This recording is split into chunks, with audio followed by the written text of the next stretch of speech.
You know what I'm saying? But at the same time, I know it's not me here.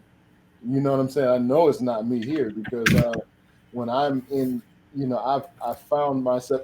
It's getting more to me here now. I'd say that. I say I'm getting closer to it being more that because I'm aware of the changes and the vibrational shifts that have taken place that have shifted my perspective of things because that's truly what is taking place. You can jump in between really easily from there. Astro is kind of the same, but I mean, quantum is kind of the same thing. But in the quantum, what I've learned is in the astral, I can go at any. Once I calm myself, I can go from any state. It's like I can go from any. But when I'm calling myself quantum jumping two dimensions, I have to make sure that my intentions, everything has to be. I have to be just about in a light state. I can't go in often because those quantum show you. I have jumped to a quantum that I did not want to be at, and if it wasn't for me being conscious of knowing that I could have done it, I could have bought it back. I just shook it off before I bought it back. Because in quantum jumping, what I do is I go to different places so I can pull the energy from it and bring it back and be conscious of it so that it can start applying itself to my experience. You know what I'm saying? That's what I even started doing quantum jumping for, and I took it very seriously because it worked for me. It don't take but one time to come out and be in a bold space, and depending on how strong you bring that space back, that might become an addiction. That might become the habit. That might be just for the period of time. So I didn't want to play with that.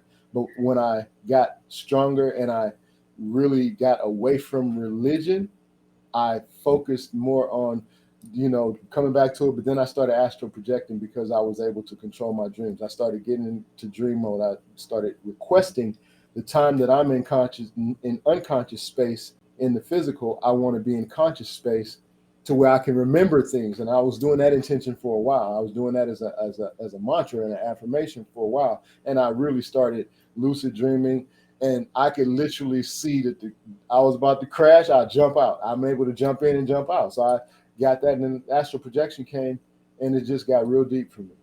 It just got real deep because my mom played a part of that, and my grandmother played a part of that. That came back to the whole foundation of what I even have, because my grandmothers on both sides were doing this. They had all had alchemy. You know what I'm saying? And my mom's mom, my dad's mom, they were definitely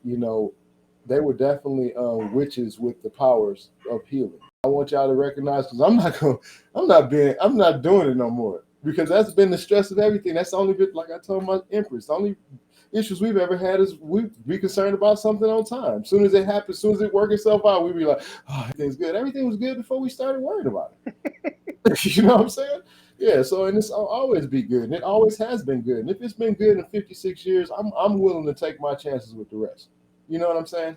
Especially because, hey, I should have been taking chances earlier, because I know that it's more than likely because it has shown itself to make things increase better, faster, and even stronger. That's what I'm good. I'm good. You know, and I'm so grateful for you for sharing with me. So I'm like, I am so grateful for that part, and that's the reason why I know I got work to do.